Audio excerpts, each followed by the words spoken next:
യേശുവിൽ ഏറ്റവും പ്രിയപ്പെട്ടവരെ, ഡെയിലി ബ്ലെസ്സിങ്ങിലൂടെ നാം കേൾക്കുന്നത് ദൈവവചനമാണ്.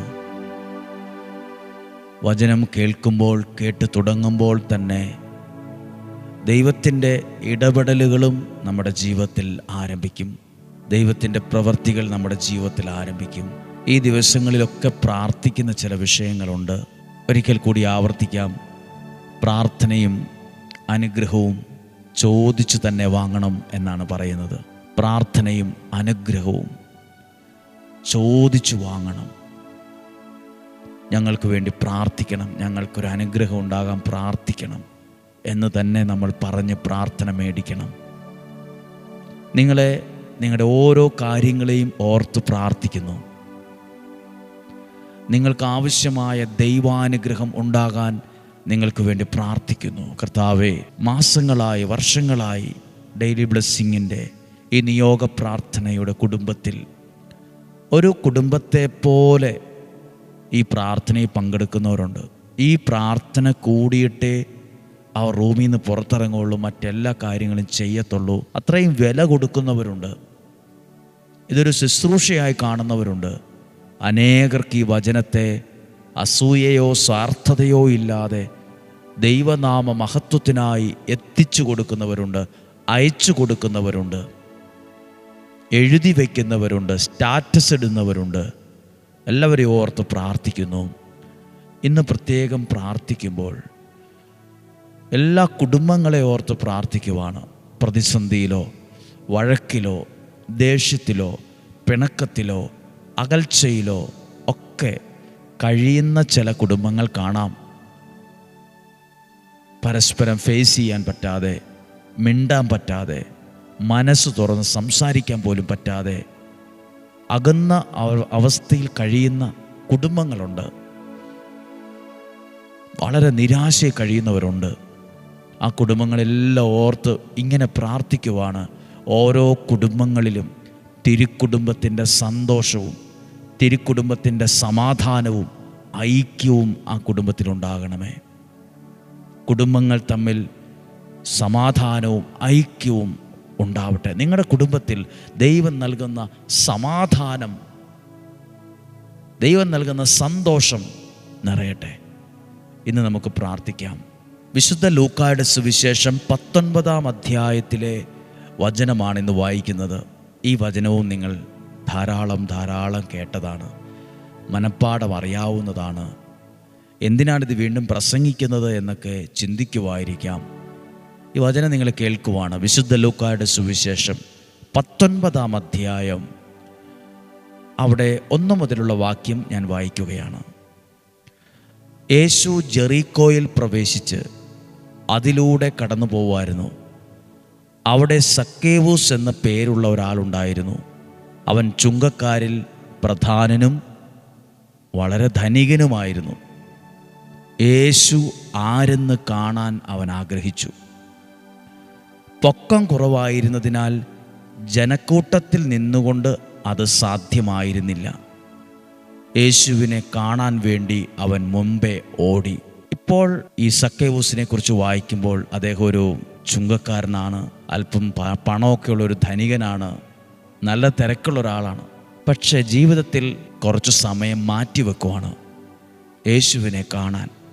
ദൈവീക കാര്യങ്ങൾക്ക് തിരക്കുള്ള ഷെഡ്യൂളൊക്കെ ആണെങ്കിലും 100 കൂട്ടം കാര്യങ്ങൾ ചെയ്യാനുണ്ടെങ്കിലും ആളെ കാണാനുണ്ട്, പൈസ കിട്ടാനുണ്ട്, കൊടുക്കാറുണ്ട്, വലിയ ആളുകളുമായി മീറ്റിംഗ് ഉണ്ട്, എല്ലാം ഉണ്ട്.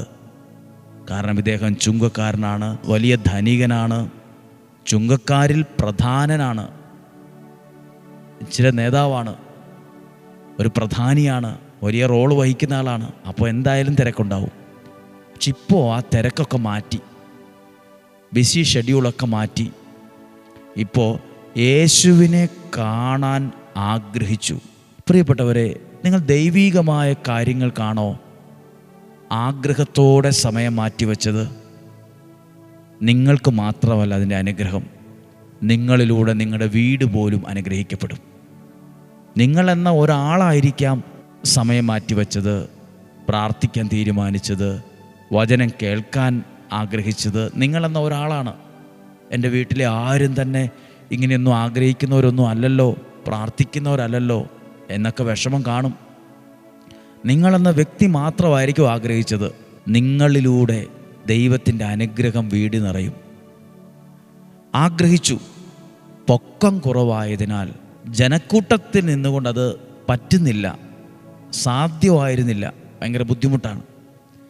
അതിനുശേഷം 4-ാമത്തെ വാക്യം, യേശുവിനെ കാണാൻ അവൻ മുമ്പേ നടന്നു എന്നല്ല, സ്പീഡിൽ നടന്നു എന്നല്ല, ഓടി എന്നാണ്. ഓടി, വേഗത്തിൽ ഓടി. യേശുവിനെ കാണാൻ മുമ്പേ ഓടി, മുന്നോട്ടോടി. പുറകോട്ടോടാനുള്ള കാരണങ്ങളാണ് ഉണ്ടായിരുന്നത്. പൊക്കം കുറവാണ്, ധാരാളം ഭയങ്കര തിരക്കാണ്, ഭയങ്കര അവിടെ ആൾക്കൂട്ടമാണ്, അവിടെ നിന്ന് ഒരു കാര്യവും നടക്കുകയല്ലെന്ന് പറഞ്ഞ് പിന്നീട് ഒരിക്കലാകട്ടെ, വേറൊരു സമയത്ത് കാണാം, ഇതല്ലല്ലോ ഇപ്പോഴത്തെ പ്രധാനപ്പെട്ട കാര്യം എന്ന് ചിന്തിച്ച് പുറകോട്ട് പോയെന്നല്ല, മുമ്പോട്ടോടിയെന്നാണ്. ജീവിതത്തിൽ എല്ലാവരോടും പറയട്ടെ, ഇന്ന് കാണുന്ന പല പ്രശ്നങ്ങൾ, പ്രതിസന്ധികൾ, വെല്ലുവിളികൾ, ടെൻഷൻ, ഇതെല്ലാം കണ്ട് പുറകോട്ട് പോകാൻ വളരെ എളുപ്പമാണ്. സാഹചര്യങ്ങൾ കണ്ട് പുറകോട്ട് പോയവർ ഒത്തിരി പേരുണ്ട്. സാഹചര്യങ്ങളെ കണ്ട് അതിനെയൊക്കെ അവിടെ നിർത്തിയിട്ട് ദൈവത്തെ പ്രതി മുമ്പോട്ടോടിയവരുണ്ട്, പ്രാർത്ഥനയോടെ മുമ്പോട്ടോടിയവരുണ്ട്, പ്രാർത്ഥനയോടെ മുമ്പോട്ട് ചുവട് വെച്ചവരുണ്ട്. അവരൊക്കെ ആ ജീവിതത്തിൽ വിജയിച്ചതും അനുഗ്രഹമായി മാറിയതും. മുമ്പോട്ടോടേണ്ട അത്ര വലിയ കാര്യമൊന്നുമില്ല. ഇയാൾക്ക് സാമ്പത്തിക പ്രശ്നങ്ങളോ വീട്ടിൽ പ്രതിസന്ധിയോ ഒന്നുമില്ല. പക്ഷേ യേശുവിനെ കാണാൻ ഒരുപക്ഷെ നിങ്ങളും ഓർക്കും, പ്രാർത്ഥിക്കാൻ പോകണ്ടേ, ധ്യാനത്തിന് പോകണ്ടേ, മഴയല്ലേ, തണുപ്പല്ലേ, കാറ്റല്ലേ, വാഹനമില്ലല്ലോ, എങ്ങനെ ഒറ്റയ്ക്ക് പോകും? ചില കാര്യങ്ങളിൽ, ദൈവീകമായ കാര്യങ്ങളിൽ നമ്മളെടുക്കുന്ന തീരുമാനമാണ് നമ്മുടെ കുടുംബത്തിന് പോലും ഒരനുഗ്രഹമായിട്ട് മാറുന്നത്. മുമ്പോട്ടോടി സിക്കമോർ മരത്തിൽ കയറിയിരുന്നു. യേശു അവിടെ എത്തിയപ്പോൾ വിളിച്ചു പറഞ്ഞു, സക്കേവൂസ്, വേഗത്തിൽ ഇറങ്ങി വരിക, എനിക്ക് നിൻ്റെ വീട്ടിൽ താമസിക്കണം. ഒരു വ്യക്തി ഇച്ചിരി റിസ്ക് എടുത്തു, ഇച്ചിരി കഷ്ടപ്പാടെടുത്തു, മരത്തെ കയറി, മുമ്പേ ഓടി. ചിലരൊക്കെ കണ്ടു കാണും, ചിലർ കളിയാക്കി കാണും, ചിലർ വിമർശിച്ചിട്ടുണ്ടാകും. മരത്തെ കയറേണ്ട ആവശ്യമുണ്ടോ? അപ്പുറത്ത് ആ പാറപ്പുറത്ത് കയറി ഇരുന്നാൽ പോരെ? ഇയാൾ ഈ വേണ്ടാത്ത പണി എന്തിനാണ് എടുക്കുന്നത്? വയ്യാത്ത എന്തിനാണ് കയറുന്നത്? 100 കാര്യങ്ങൾ ചോദിച്ചിട്ടുണ്ടാവും. പക്ഷെ ഇന്നൊരു കാര്യം സന്തോഷമുണ്ട്. ആ യേശുവിൻ്റെ കൂടെയുള്ള ആരുടെയും വീട്ടിലേക്ക് പോകണമെന്നല്ല പറഞ്ഞേ, മുമ്പേ ഓടിയവൻ്റെ, യേശുവിനെ കാണാൻ ആ മരത്തിൽ കയറിയ ആൾ, യേശുവിന് ദൈവീക കാര്യങ്ങൾക്ക് വേണ്ടി സമയം മാറ്റിവെച്ച ആളുടെ വീട്ടിൽ യേശു പറയും, എനിക്ക് നിൻ്റെ വീട്ടിൽ എന്ന് താമസിക്കണം. പ്രാർത്ഥനയോടെ ദൈവവചനം കേൾക്കുന്ന നിങ്ങളോട് ഒരു കാര്യം പറയാം, നിങ്ങളിലൂടെ യേശു നിങ്ങളുടെ ഭവനത്തിൽ താമസിക്കാൻ തുടങ്ങും. ദൈവത്തിൻ്റെ സാന്നിധ്യം നിങ്ങളിൽ വസിക്കാൻ തുടങ്ങും. നിങ്ങളെന്ന വ്യക്തി മനസ്സ് കാണിച്ചതുകൊണ്ടും പ്രാർത്ഥിക്കാൻ തീരുമാനിച്ചതുകൊണ്ടും ദൈവവചനം കേൾക്കാനൊക്കെ തീരുമാനിച്ചതുകൊണ്ടാണ് നിങ്ങളുടെ വീട് കൂടെ ദൈവാനുഗ്രഹത്തിൽ കയറി വന്നത്. യേശു ആ വീട്ടിൽ ചെന്നപ്പം ആ വീട്ടുകാരെന്തായിരിക്കും ശ്രദ്ധിച്ചത്? സക്കേവൂസ് ഒറ്റയ്ക്കാണ് വീട്ടിൽ നിന്ന് പോയത്. തിരിച്ചു വന്നപ്പം ആരെ കൂടി കൂട്ടിക്കൊണ്ടുവരുന്നതാണ് കണ്ടത്? ഇതൊരു കുടുംബനാഥനാണ്, ഒരു കുടുംബ ഭാര്യയും മക്കളും ഒക്കെ ഉള്ള ഒരാളാണ് സക്കേവൂസ്. അദ്ദേഹത്തെ ഭാര്യയും മക്കളുമൊക്കെ കാണുവാണ് യേശുവിനെ കൂട്ടിക്കൊണ്ടുവരുന്നത്. പ്രിയപ്പെട്ടവരെ, നമ്മളിലൂടെ യേശു നമ്മുടെ ഭവനത്തിലേക്ക് വരുന്നത് പലരും കാണാനിടവരും. നമ്മുടെ ജീവിതത്തിൽ വരുന്ന ദൈവാനുഗ്രഹങ്ങളെ പലരും കാണും. ആ വീട്ടിൽ ചെന്നപ്പം ഭാര്യയും മക്കളും ആ വീട്ടിലെ പ്രിയപ്പെട്ടവരും ഇപ്പം യേശുവിനെ കണ്ടത് ആര് കാരണമാണ്? കുടുംബനാഥൻ കാരണമാണ്. ആ വീട്ടിലുള്ള ഓരോരുത്തരും യേശുവിനെ കണ്ടതും സംസാരിച്ചതും ആ വീടൊരു അനുഗ്രഹത്തിലെത്തിയതും സക്കേവൂസ് കാരണമാണ്. നിങ്ങളൊരു അനുഗ്രഹ കാരണമാവും. പ്രാർത്ഥിക്കുന്ന നിങ്ങളൊരു അനുഗ്രഹ കാരണമാവും. ഉപവാസമെടുക്കുന്ന നിങ്ങളൊരു അനുഗ്രഹ കാരണമാവും. ദൈവത്തോടുള്ള ബന്ധമുള്ള നിങ്ങളൊരു അനുഗ്രഹ കാരണമാവും. കാര്യം പറഞ്ഞാൽ നിങ്ങൾക്ക് ഒത്തിരി കഷ്ടപ്പാടും ദുഃഖവും ദുരിതങ്ങളും വേദനയും പ്രയാസവും പരിഭവവും ഒക്കെ കാണും. പക്ഷെ നിങ്ങളിലൂടെ ചില നന്മകൾ ഭവനത്തിൽ കയറി കയറി വരും. നടന്നു കയറി വരും. സക്കേവൂസിൻ്റെ വീട്ടിലേക്ക് യേശു നടന്ന് ആ സ്റ്റെപ്പ് കയറി വന്നതുപോലെ പ്രാർത്ഥിക്കുന്ന നിങ്ങളിലൂടെ ചില നന്മകൾ നടന്നു കയറി വരും, ചില അനുഗ്രഹങ്ങൾ നടന്നു കയറി വരും, ചില സൗഖ്യങ്ങൾ നടന്നു കയറി വരും, ചില അത്ഭുത വിടുതലുകൾ നടന്നു കയറി വരും. ദൈവം അനുഗ്രഹിക്കട്ടെ. ഇങ്ങനെയൊക്കെ ചിന്തിക്കുന്നത് കൊണ്ടാണ് നിങ്ങൾക്ക് വേണ്ടി ഇങ്ങനെ പ്രാർത്ഥിച്ചു പറയുന്നത്. 25-ാം തീയതി മുതൽ തിങ്കളാഴ്ച ഉപവാസ പ്രാർത്ഥന ആരംഭിക്കുന്നത്. 7 ദിവസത്തെ പ്രാർത്ഥനയാണ്.